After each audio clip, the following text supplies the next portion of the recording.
بسم اللہ الرحمن الرحیم۔ السلام علیکم ورحمۃ اللہ وبرکاتہ۔ جماعت ششم کے عزیز طلبہ کرام، عنوان بچوں کے کھیل کے ساتھ ایک دفعہ پھر آپ کے سامنے ہیں۔ بیٹا، گزشتہ ویڈیو میں ہم نے مذکورہ سبق کے نصف حصے کی بلند خوانی کی تھی، جس میں ہم نے کئی کھیلوں کی تفصیلات جانی تھیں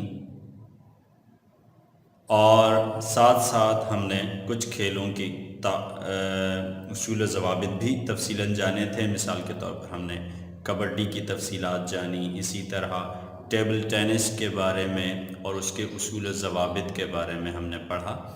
رسہ کشی ایک کھیل تھا جس کا تفصیلاً ذکر کیا گیا، اور اس کے ساتھ دیگر علاقائی کھیلوں کا ذکر بھی آپ نے پڑھا تھا۔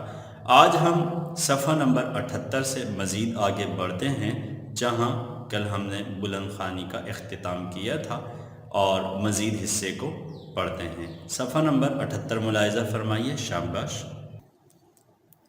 جی بیٹا، صفحہ نمبر 78 اس وقت آپ کے سامنے ہے۔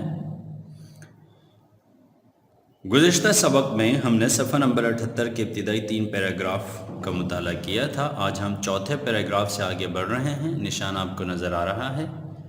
عامر کی بات پر سبق کا اختتام کیا تھا کل ہم نے، آج ہم مزید آگے بڑھ رہے ہیں۔ بسم اللہ پڑھ لیجئے۔ بسم اللہ الرحمن الرحیم۔ سر، ہاکی پاکستان کا قومی کھیل ہے۔ پہلے لوگ اس میں بہت دلچسپی لیتے تھے، لیکن اب اس طرف کچھ رجحان کم ہوتا جا رہا ہے، شازیہ نے مسکراتے ہوئے کہا۔ بیٹا، اگر آپ نے گزشتہ سبق ملاحظہ فرمایا ہو تو آپ جانتے ہوں گے کہ یہ کلاس روم کا منظر ہے، جس میں پرنسپل آفس صاحب فری پیریڈ میں کلاس میں آئے اور بچوں سے کھیلوں کے حوالے سے کچھ مفید باتیں فرما رہے تھے۔ اس دوران طلبہ نے بھی ان کے ساتھ حصہ لیا اور ان سے کچھ کھیلوں کے حوالے سے بات چیت کی۔ تو شازیہ نے بھی اسی سلسلے کو آگے بڑھاتے ہوئے ہاکی کے کھیل کے بارے میں بات چیت شروع کی۔ شازیہ نے کیا کہا، ایک دفعہ پھر ملاحظہ فرمائیے۔ سر، ہاکی پاکستان کا قومی کھیل ہے۔ پہلے لوگ اس میں بہت دلچسپی لیتے تھے، یعنی بہت شوق سے دیکھتے تھے، لیکن اب اس طرف کچھ رجحان کم ہوتا جا رہا ہے۔ رجحان کسے کہتے ہیں بیٹا؟ رجحان کہتے ہیں توجہ کو یا میلان کو، شوق کو بھی کہا جا سکتا ہے۔ ٹھیک ہے بیٹا، شوق کو بھی، یہ لفظ شوق کے لیے بھی استعمال ہو سکتا ہے، یعنی لوگوں کا اب اس طرف، اس کی جانب شوق کم ہو گیا ہے یا لوگوں کی توجہ کم ہو گئی۔ یہ بات نہیں ہے بیٹا، اس کھیل کی اہمیت اپنی جگہ ہے، لیکن آج کل میڈیا کا دور ہے، وہاں جو چیز زیادہ دکھائی جاتی ہے اس کا چرچا بھی زیادہ ہوتا ہے۔ چرچا آپ جانتے ہیں، گزشتہ ویڈیوز میں بھی آپ کو اس حوالے سے بتایا جا چکا ہے۔ چرچا کسے کہتے ہیں بیٹا؟ شہرت کو کہتے ہیں۔ شہرت یعنی کہ مشہوری۔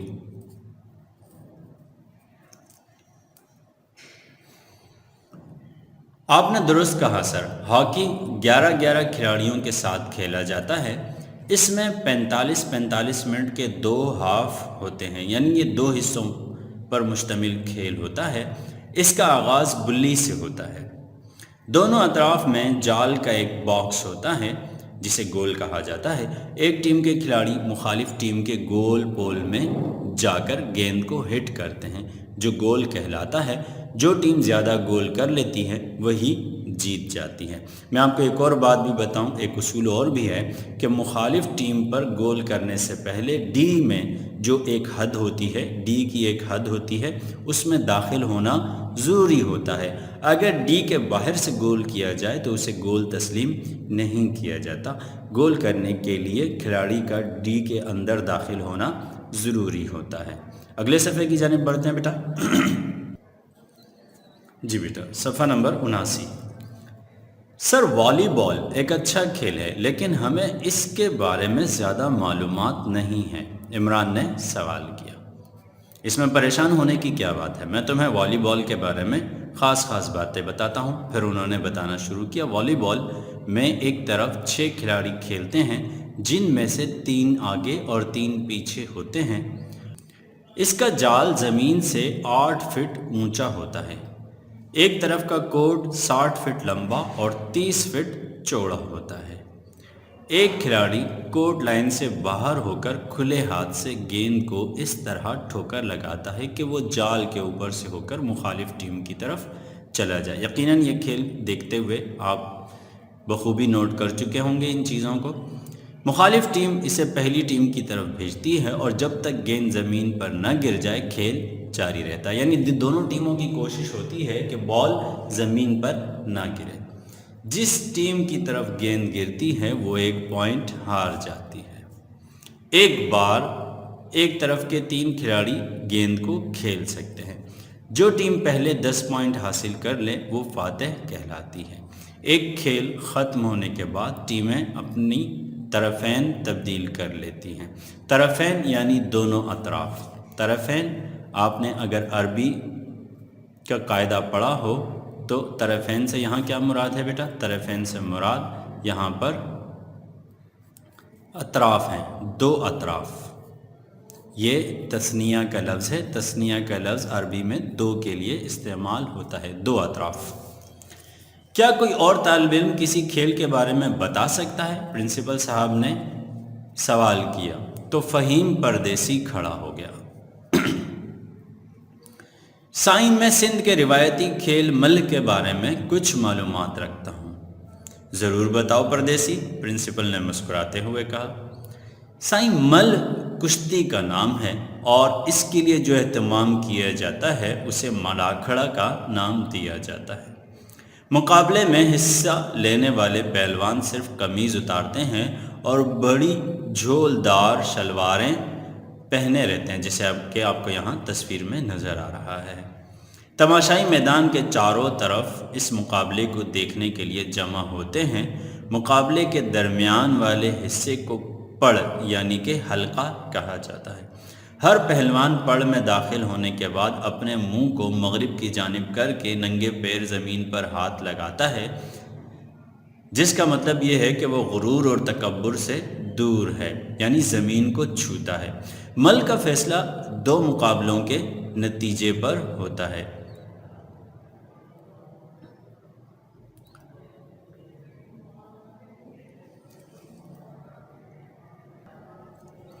عام طور پر دونوں ملہوں کو جو پہلوان جیت لیتا ہے وہ کامیاب سمجھا جاتا ہے، یعنی ظاہر سی بات ہے جو دونوں مقابلوں میں مخالف پہلوان کو چت کر دے یعنی کمر کے بل اسے گرا دے تو وہ جیت جاتا ہے۔ دراصل یہ مقابلہ ایک دوسرے کو کمر کے بل گرانے کے لیے کیا جاتا ہے اور دونوں کی کوشش ہوتی ہے کہ ایک دوسرے کو اس طرح چت گرا سکے۔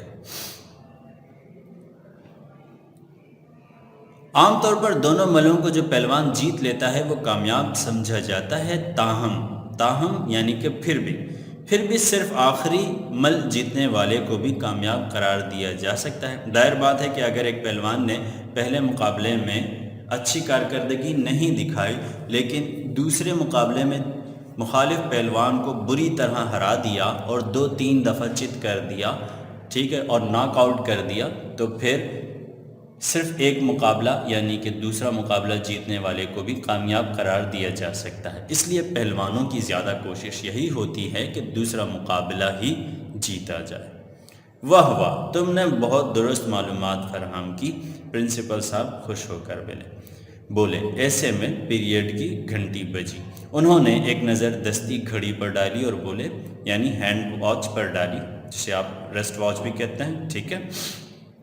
انہوں نے ہاتھ کی گھڑی پر نظر ڈالی اور بولے، ٹھیک ہے بچوں، آج آپ سے کافی مفید باتیں ہوئیں، اب میں چلتا ہوں، انشاءاللہ اگلی کلاس میں دیگر کھیلوں پر بھی بات کریں گے۔ تمام طلباء نے اٹھ کر ان کی تعظیم کی، یعنی ان کی عزت کی، ٹھیک ہے، اور پرنسپل صاحب کلاس سے باہر چلے گئے۔ ٹھیک ہے بیٹا، یہ ہے سبق بچوں کے کھیل، جس میں آپ نے مختلف کھیلوں کا تعارف حاصل کیا، ٹھیک ہے، اور ان کے اصول و ضوابط سے آگاہی حاصل کی آپ نے، ماشاءاللہ۔ بڑا ہی مفید سبق آپ کے لیے، ہمارے لیے، اور بیٹا سب سے اہم چیز جو اس سبق میں بتائی گئی کہ آپ طلباء کو مختلف کھیلوں میں حصہ لیتے رہنا چاہیے. ٹھیک ہے بیٹا. اب بڑھتے ہیں مشق کی جانب. مشق ملاحظہ فرمائیے. شاباش. جی بیٹا صفحہ نمبر 80 پر سبق بچوں کے کھیل کے تحت دی گئی مشق اس وقت آپ کی نگاہوں کے سامنے ہے.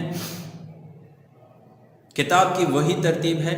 سوال نمبر 1 کے تحت چند سوالات مختصراً پوچھے گئے ہیں جن کے جوابات آپ کو بالترتیب تحریر کرنے ہیں اور ان کے حوالے سے ہم آپ کو ضروری آگاہی فراہم کر دیتے ہیں ابھی کچھ دیر میں. ٹھیک ہے بیٹا.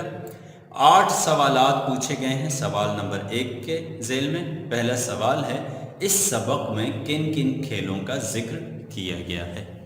دوسرا سوال ہے ہاکی کھیل میں ایک ہاف کتنے منٹس کا ہوتا ہے.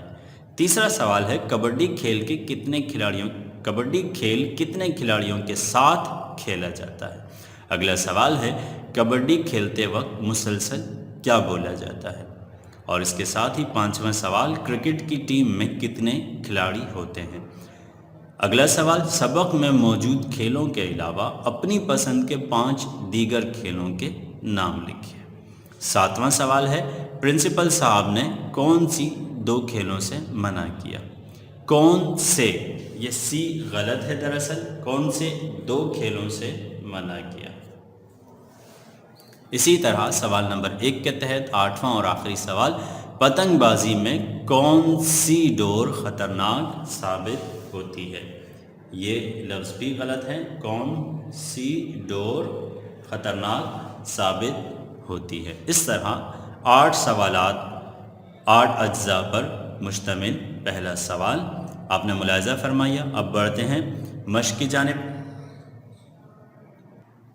جی بیٹا مشق کے تحت سب سے پہلا کام کہ آپ سبق کا سر ورق بنائیں گے جو ہم نے آپ کے لیے یہاں بنا رکھا ہے. آپ کوشش کیجئے گا اسی طرز پر صاف ستھرا کوئی سر ورق بنائیں خوبصورت سا، اور اگر آپ اس پر کچھ کھیلوں کی تصاویر چسپاں کر سکیں یا بنا سکیں تو بہت ہی اچھی بات ہوگی. ٹھیک ہے بیٹا. سر ورق ملاحظہ فرمایا. اب آپ الفاظ معنی دیکھیے بیٹا. جو مشق کے تحت دوسرا کام ہے جو آپ نے کرنا ہے. جی بیٹا الفاظ و معنی اس وقت آپ کے سامنے ہیں. حصہ فرہنگ سے آپ کے لیے تحریر کیے گئے الفاظ اور ان کے معنی محض 6 الفاظ اور ان کے معنی پر مشتمل کام ہے یہ جو کہ آپ تحریر کر سکتے ہیں حصہ فرہنگ سے دیکھ کر بھی اور ویڈیو میں سے بھی دیکھ کر. ٹھیک ہے. یہ تو ہو گیا سر ورق اور الفاظ معانی کا کام. اب بڑھتے ہیں مشقی سوالات کی جانب. آج آپ کی آسانی کے لیے میں آپ کو محض 3 سوالات اور ان کے جوابات کے متعلق ہدایات دے رہا ہوں. مزید کام انشاءاللہ ہم اگلی ویڈیو میں مکمل کریں گے. جی بیٹا مشق کے تحت سوال نمبر 1 کے ذیل میں پوچھے گئے 8 سوالات میں سے 3 سوالات مع جوابات کے اس وقت آپ کے سامنے ہیں. پہلا سوال تھا اس سبق میں کن کن کھیلوں کا ذکر کیا گیا ہے. دوسرا سوال ہاکی کھیل میں ایک ہاف کتنے منٹس کا ہوتا ہے. اور تیسرا سوال ہے کبڈی کھیل کتنے کھلاڑیوں کے ساتھ کھیلا جاتا ہے. تو دیکھیے بیٹا جو جوابات میں نے آپ کے لیے تحریر کیے ہیں. پہلا سوال اس سبق میں کن کن کھیلوں کا ذکر کیا گیا ہے. تو جواب ہے اس سبق میں درج ذیل کھیلوں کا ذکر کیا گیا ہے. کرکٹ، فٹ بال، کبڈی، کشتی، آنکھ مچولی، گلی ڈنڈا، برف پانی، بول میری مچھلی، چندہ کی چاندنی میں کھوکھو اور پٹھو گرم. ٹھیک ہے بیٹا. اس کے علاوہ بھی چند کھیلوں کا ذکر کیا گیا ہے لیکن میں نے ان کے نام یہاں درج نہیں کیے کیونکہ ان کا ذکر آگے بھی آ رہا ہے. دوسرا سوال ہے ہاکی کھیل میں ایک ہاف کتنے منٹس کا ہوتا ہے. تو اس کا جواب ہے ہاکی کھیل میں ایک ہاف 45 منٹس کا ہوتا ہے. کتنے منٹس کا ہوتا ہے بیٹا؟ 45 منٹس کا ہوتا ہے. تیسرا سوال ہے کبڈی کھیل کتنے کھلاڑیوں کے ساتھ کھیلا جاتا ہے. کبڈی کھیل کتنے کھلاڑیوں کے ساتھ کھیلا جاتا ہے. تو اس کا جواب دیکھیے کبڈی کھیل میں عام طور پر 9 تا 11 کھلاڑی ہوتے ہیں. جیسے کہ میں نے آپ کو بتایا کہ طاق عدد میں کھلاڑی ہوں یہ اس کھیل کا اصول ہے. طاق یعنی کہ جوڑے نہ ہوں، 3، 5، 7، 9، 11، 13، 17، ان کو طاق اعداد کہا جاتا ہے، ٹھیک ہے۔ تو عام طور پر 7، 9 یا 11 کھلاڑی ہو سکتے ہیں، لیکن جو انٹرنیشنل مقابلے ہوتے ہیں ان میں 9 یا 11 کھلاڑی ہوتے ہیں، ٹھیک ہے بیٹا۔ اس طرح ابتدائی طور پر آپ نے مشق کے تحت ابتدائی 3 سوالات کے جوابات آج ہی تحریر کرنے ہیں۔ امید ہے بیٹا کہ آپ ہدایات کے مطابق کام کا سلسلہ جاری رکھے ہوئے ہوں گے۔ انشاءاللہ اگلے سبق میں مزید مشق کی تکمیل کی جانب بڑھیں گے۔ اپنی دعاؤں میں یاد رکھیے گا۔ السلام علیکم ورحمۃ اللہ وبرکاتہ۔